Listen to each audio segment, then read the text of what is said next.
What's up, guys? I'm Big Worm 380, and we're going to talk about Call of Duty Modern Warfare. I'm going to give you my opinions on the game in general, and also we're going to discuss the Battle Pass update that came out yesterday. All right, so let's go ahead and take a look at the game itself and all the different modes it offers. The campaign, I have played through the campaign on regular difficulty, and I restarted it, or I'm going back through it on veteran. I think it's pretty good. A lot of people don't play the campaign. I do play the campaign. I always have in Call of Duty games, and that's what I do. I'll go through it on regular, and then I'll retry it on veteran because I don't like trying to figure out the game from the get-go on veteran because it can be very frustrating, but whatever. So yeah, the cinematics are really good in the game. I'm playing on the PC version. I mean, it looks good on Xbox as well. One thing that stinks though is when the game first launched, these cutscenes in between the missions were really choppy and framey, and I don't know what the deal was with that. And I say that stinks because a lot of people, obviously, if you're playing the campaign, that's usually the first thing you're gonna do.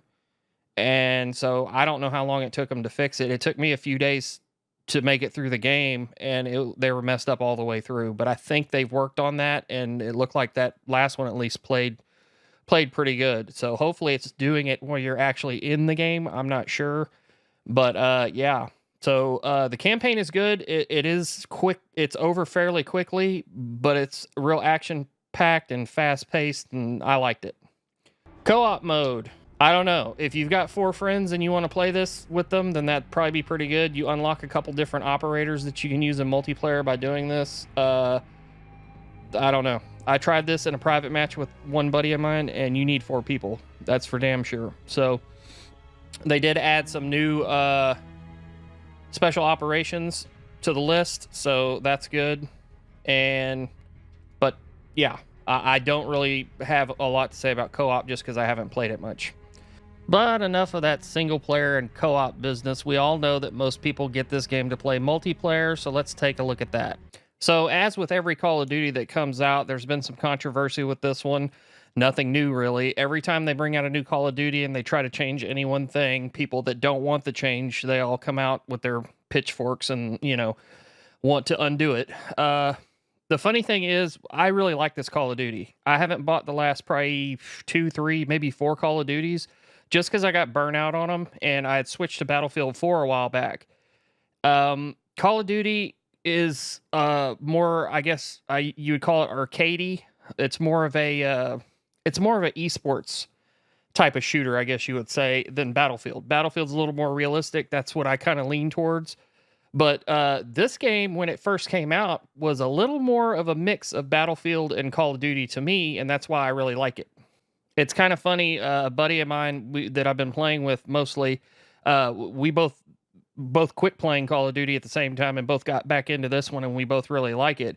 But the joke is that what everybody's complaining about is what we like about it. When the game first came out, everybody was noticing the time to kill was pretty quick compared to most Call of Duties, and I like using assault rifles. Of course, the M4, people hate the M4. They think everybody that uses it is trash. Well, guess what? That's what I use. That's what I've always used, though. I don't run around with a sniper rifle and play like it's an assault rifle like a lot of people do. So if you're one of those people, don't even come at me about the M4, okay? But of course, people cried enough, and they've already nerfed the M4 twice specifically, and the entire assault rifle class at least once through updates. So those people are probably a little more happy now. Another big thing that people were complaining about when this first came out was the footstep sounds. Now, I think in most Call of Duties, you could usually hear people if they were fairly close. Well, this one, I don't know what they were thinking. They kind of went a little crazy with it, and you could literally hear somebody approaching a building you're in, like down the street. So they have worked on that. I think they're still tweaking that, and it's better now. It's definitely better than when the game first launched. So another thing that people were complaining about when the game first came out was the new maps. They're really like new styles of map for Call of Duty. They're not your basic 2 or 3 lane, competitive style maps where everybody knows where everybody's coming from at all times. Okay. Now, people are complaining because there's a lot more verticality. You can go in a lot more buildings in this one, which means there's a lot more windows you can get shot out of.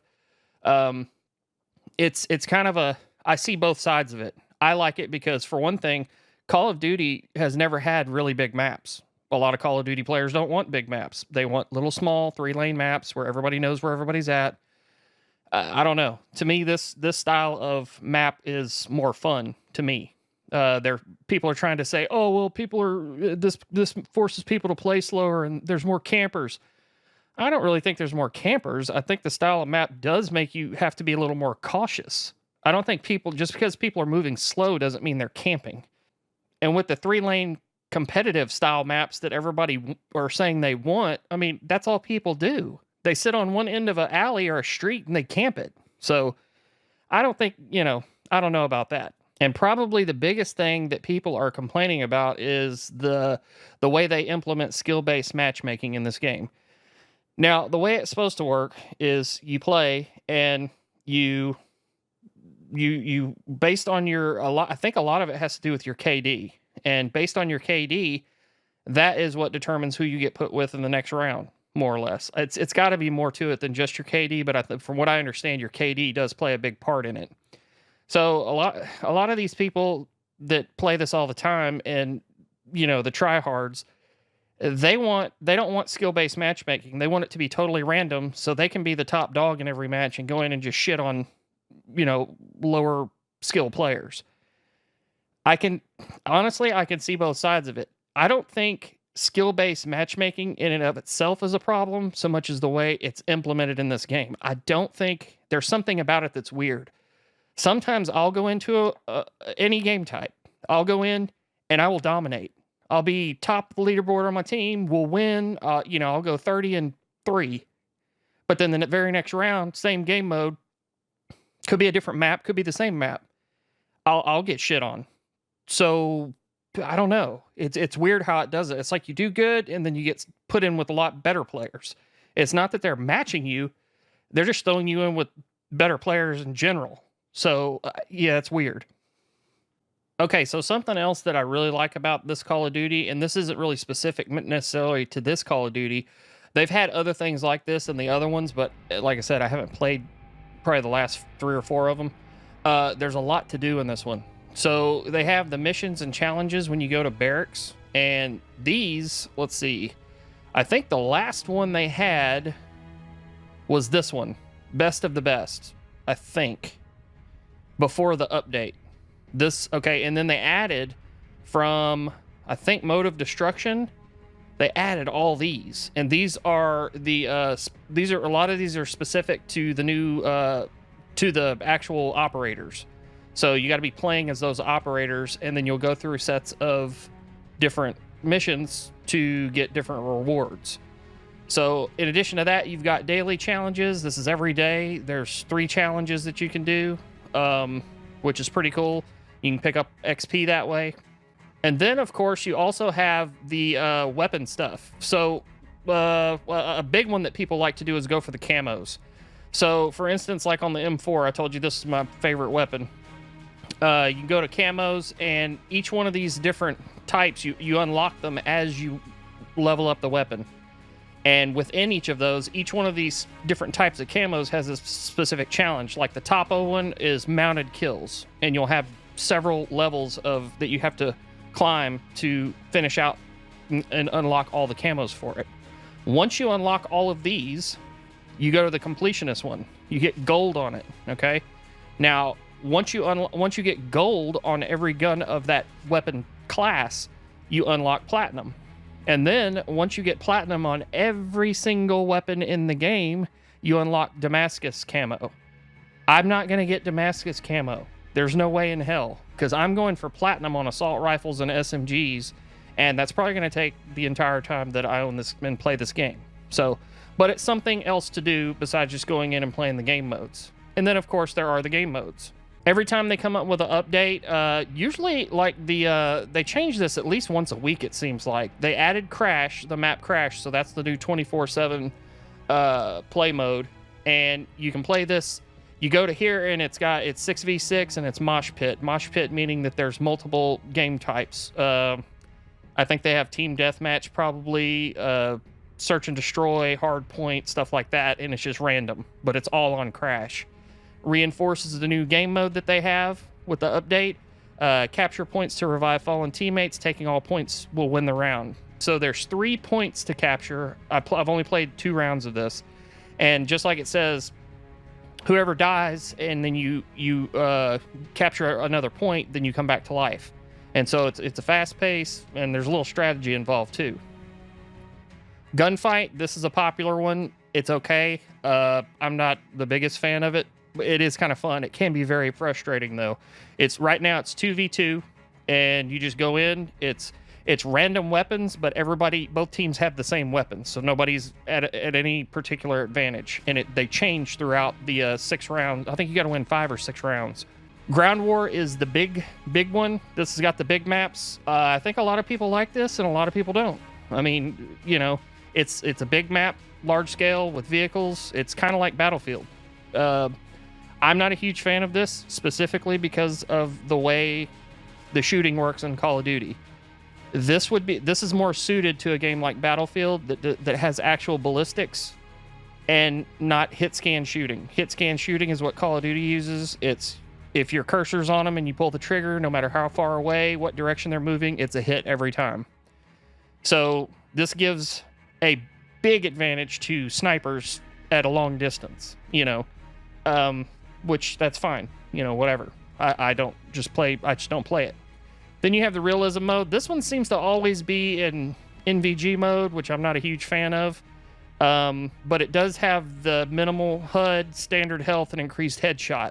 Now, if you go up here to quick play, if you hit the filter, these are all the ones you can check, uncheck, whatever. Play whatever you want. Or you can switch over to hardcore mode, and they have the small team games. I wish they had the bigger team games on hardcore. Me and my buddy do like playing hardcore. So that's basically and it has the trials too. As you gain XP, this is kind of like before, where you go through the course and you try to beat the certain times or whatever. What I don't like about this is you have to earn XP to get the tickets. One ticket gives you 3 shots at a random one of these. Now, before I even start, I know it's going to be the gun course, but after I try this 3 times, a random one will pop up after that. You don't do them in succession, and you can't choose which one you want to do. You don't do one and then unlock the next one. It's just totally random. So unless you have several tickets to waste on one to try to get the top score, you're probably not, you're going to get 3 shots at it, and then that's it. It's not like the old days where you can just sit for hours and try to do the airplane one at the end on veteran. So along with the update with all this other stuff, we've got the battle pass. This is the big thing that came out with this update on the 3rd. And this is, I got the battle pass. It's $10. And the reason I got the battle pass is because what happens is once you hit rank 56, normally ranking up in the game, your top normal level is 55. Once you hit 56, you also unlock rank progression, which you become an officer is what it is. So then you start unlocking these challenges too. So this is another little thing that you can keep in the back of your head when you're trying to do different things to get XP, and then you unlock these ribbons, and every time you do 10 completed challenges, you unlock a little badge or whatever you want, a new emblem, season emblem. And you try to get to the end to get the full thing before the season ends. Now, I wasn't really working on these actively. I did complete several of them just playing the game. And I don't know. There's so much going on. There's so much I want to do with the weapons. And there's so much, just trying to finish the battle pass before the season starts over. It's a lot to do, but I like it. It keeps the game interesting. So within the battle pass, you start off, this is level 56 right here, or no. This one right here is at level 56. You unlock this, and you get, I'm working on this one right here for the weapon XP. This is the next one. And then you unlock different emblems, skins. This right here is why I went ahead and paid for the $10. Okay, so what happens is as long as you make it, I believe it was every probably 6 or 7, 8 levels, there's 100 COD points that you'll unlock that'll go straight into your account. So I believe it's this one here. If you make it to 74, if you get 74 levels, which at level 56, and then you add 74, that's what, 100, level 120. So if you make it up to rank 120 and unlock this one here, you've unlocked 1,000 COD points. That will pay for your next battle pass. Now, of course, if you go into the store and spend them, you're not going to have them. But to me, for the battle pass, if you buy it once and you could theoretically pay, it pays for itself as long as you do the battle pass, you know. And all this stuff gets unlocked by just playing the game. So it's not a bad deal, I don't think. And then, of course, if you don't want to pay the $10, I think there's 23 or 30. I think it's 23 for some reason. 23 tiers that include the 2 free weapons. So you'll still get the weapons. You just won't get the emblems and the COD points and stuff like that. So I don't think it's a bad deal. Like I said, if you know you're going to be playing the game enough to progress through this, and it'll eventually pay for itself. Normally, I'm not real big on battle pass type stuff. I do like the battle pass model way better than the loot crate system that they've had for several years. That's another reason I got away from Call of Duty. Loot crates in general, it's not some moral high ground I'm sitting on as far as gambling. I don't even care if people gamble. I just think it's a very crappy money grab mechanic for publishers of games to use. And I usually I didn't buy Battlefront 2 because of it. And I love Star Wars and the Battlefront series. So, but yeah. So they moved on to this Battle Pass setup instead of the loot crates. So, you know, it's for some people, it's not for others, but it's definitely better than the loot crate system. Then, of course, you got the store where you can go in with you can buy COD points, and you can just buy stuff that you want instead of doing the battle pass. I don't know why you would, because it's cheaper to just do the battle pass, but there again, if you don't have the time to put towards ranking up through the battle pass, then maybe you want to go that route. So it's a little something for everybody. Like I said, as far as the game itself, I'm pleased with it so far. They are updating it regularly. It's for some people and it's not for others. Overall, I give it a solid 8 out of 10, maybe 9 out of 10. I mean, like I said, people have their complaints. You're not going to please everybody all the time with any game ever.